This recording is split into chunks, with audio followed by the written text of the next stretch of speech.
चाललो आहोत पुण्याला, आमचं शूट आहे त्यासाठी. तर पुण्यात दिवसभर काय काय होतं, आम्ही कुठे कुठे फिरतो ते तुम्हाला या ब्लॉगमध्ये पाहायला मिळेल. Stay tune. आम्ही चाललो आहोत आणि सरांनी मला हा छानसा गजरा दिलेला आहे म्हणायला. कार्यक्रम आहे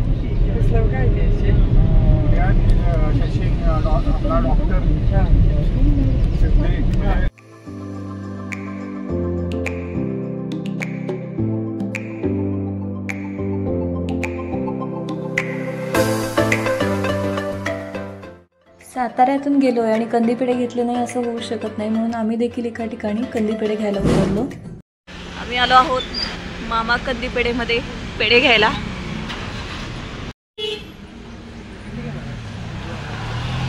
किती रुपयाला आहे?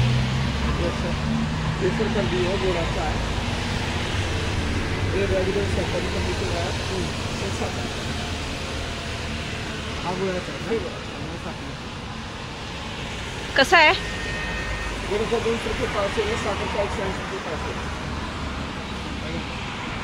गुळाचा घेतो.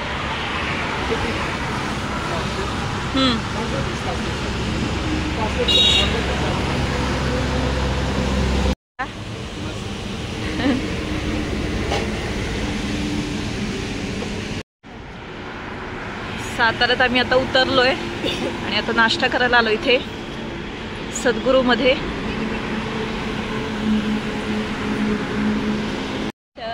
काय खाणार आहेस? पोहे. कसले पोहे? सातारचे स्पेशल.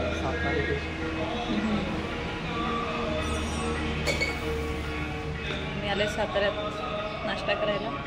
पोहे 50 किती? 50 रुपये. हे बघा यांचं मेनू कार्ड.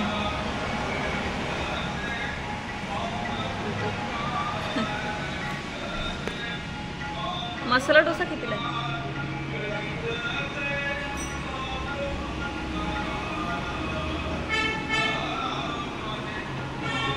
120 रुपये मसाला डोसा. चला बघूया कसा लागतो. सुप्रसिद्ध अभिनेते अविनाश नारकर यांचं हे हॉटेल आहे. तुम्ही आलाय का इथे याआधी सांगा कमेंट करून.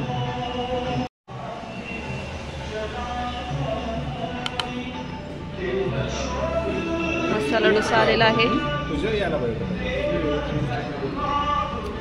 टेस्ट करून बघूया कसा लागतो.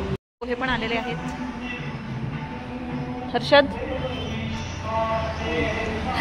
साताऱ्यामध्ये नाश्ता करून आम्ही निघालो पुढच्या प्रवासाला.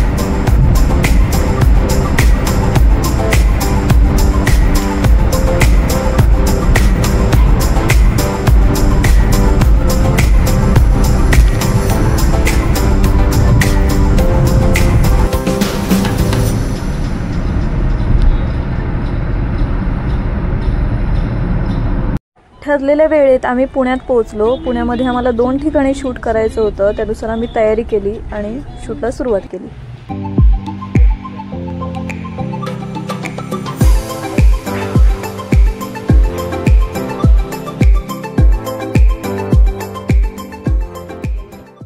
पहिलं शूट संपवून आम्ही दुसऱ्या ठिकाणी गेलो, जे की तिथनं जवळच होतं. आम्ही शूटला आलोय. अजून शूट काही सुरू झालेलं नाहीये. साधारणतः 3 वाजेपर्यंत आमचं दुसरं शूटही आटोपलं आणि आम्ही कात्रजमधील कृष्णसागर या हॉटेलमध्ये जेवायला गेलो. कुठे आलोय?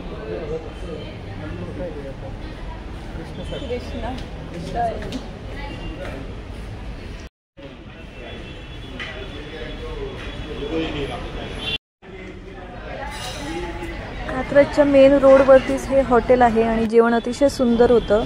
नक्की व्हिजिट करा. जेवून झाल्यावर आम्ही परतीच्या प्रवासाला निघालो, परंतु येताना आम्ही नारायणपूर येथे गेलो, जे पुण्यापासून साधारणतः 45 किलोमीटर अंतरावर आहे, जिथे प्रति बालाजीचे मंदिर आहे.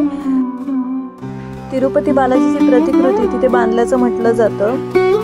मी पहिल्यांदा या ठिकाणी जात होते आणि मला पाहून खरंच असं वाटलं की मी प्रत्यक्षात तिरुपतीचं दर्शन घेत आहे. इतकं ते सुंदर आणि प्रत्यक्षात त्या मंदिराचा आभास करणारं मंदिर आहे. इतकं सुंदर इथं ते बांधलेलं आहे. मंदिराची रचना, तिथलं वातावरण हे सगळंच प्रत्यक्षात आपण तिरुपतीला गेल्याचा भास आपल्याला करून देतं आणि कुठल्याही मंदिराचं वैशिष्ट्य हेच असतं, तिथली जी स्थापत्यकला असते ती खरंच वाखाणण्याजोगी असते, तिथली पवित्रता आपल्या मनाला एक प्रकारचं समाधान देऊन जाते।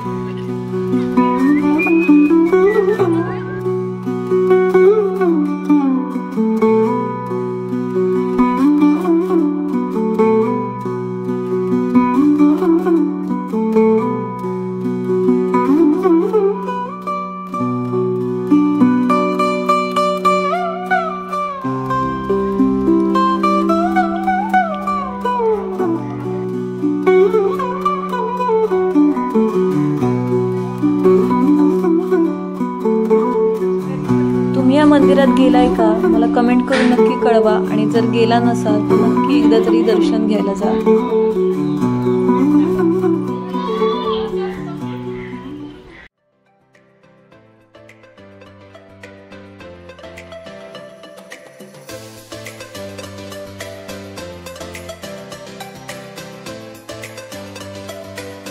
तर हा होता माझा छोटासा ब्लॉग। तुम्हाला कसा वाटला हे कमेंट करून नक्की कळवा आणि अशाच नवनवीन ब्लॉगसाठी चॅनलला सबस्क्राईब करा। धन्यवाद।